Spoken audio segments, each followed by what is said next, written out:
So the S&P 500 is not really adding much value.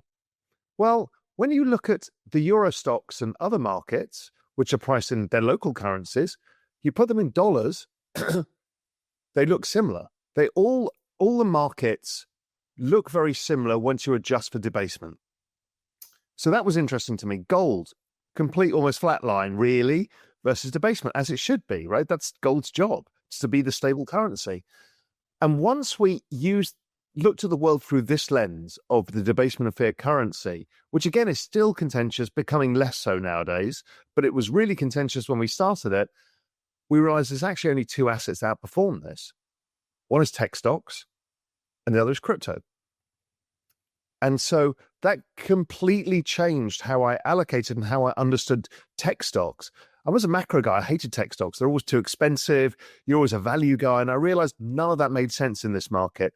That's why the value investors have been getting killed, is what had happened was all of this. Now, what is driving this? And I think, Julian, if you can just bring up those demographic charts, because these are the absolute most important charts in the world. Raoul Pal dives into crypto, Bitcoin insights. We'll explore market trends, strategies, key forecasts. Stick around to learn more. Really to understand.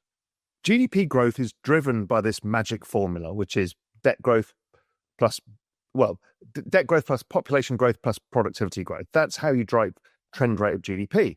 Now, debt growth's gone to extremists, and now really we're just servicing debts. Basically, GDP keeps falling. And it's falling over time, the trend rate of GDP, because of the magic formula. And Julian, if you can get to the demographics charts, because they're the key ones here. The issue is here, the biggest secular factor in all of markets is this one thing, is the aging of population. And we can see the births rate is falling in the US, much faster elsewhere.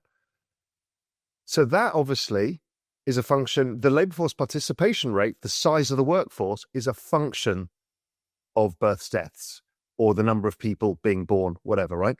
And you hear the phrase demographics are destiny. They are. Until the AI and the robots come, which are basically artificial humans, this is the problem that faces us all. But there's a way that they've got around this. If you go to the next chart,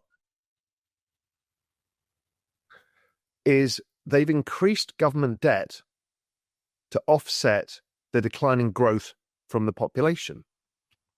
So part of the magic formula was the debt growth and the other was the population growth. So they've used debt growth. This chart, nobody understands, and it's never been copied on X, which is the bizarrest thing because it's the most incredible chart of all, which basically says that all government debt growth is basically a function of labor force participation rate. Bitcoin steadied its ground, surging back to $119,000 after filling the CME futures gap, all while shrugging off the rumble of a fresh $450 million sell-off from Galaxy Digital.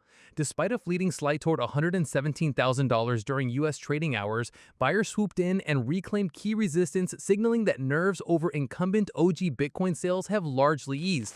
This resilience shows how market players have grown accustomed to large transactions and remain poised for the next move. Data shows Galaxy Digital moved 3,782 BTC from its wallets, with the majority routed to exchanges per Look On Chain and Arkham's crypto intelligence. Though significant in its size, this outflow barely registered on price charts, unlike last week's mammoth 80,000 BTC distribution that drove Bitcoin down to $114,500 after years of dormancy. The lack of reaction suggests these high-volume transfers have lost their shock value as market liquidity absorbs supply more fluidly. Traders debate whether Bitcoin might dip today. Dawn Crypto Trades noted Monday's $117,000 drop closed another CME gap, a weekly phenomenon.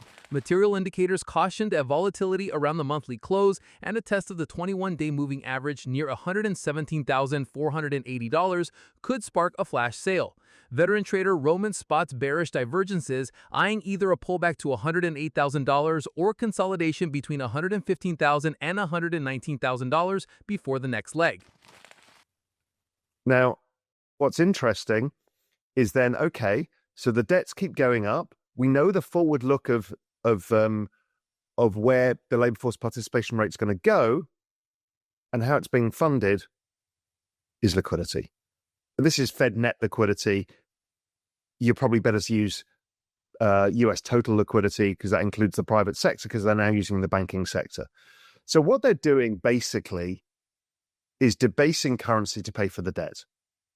It's as old as the hills. It's as old as the story of economies. It's as old as the story of money. And it's happening at a very pernicious rate of 8%. So you kind of notice it, but don't notice it. But what's happening is asset prices keep going up optically because the currency is getting debased. Even if you look at real estate adjusted by the debasement, by liquidity, it's basically a flat line. But wages are a variable input. And so what you find is that wages do not account for this.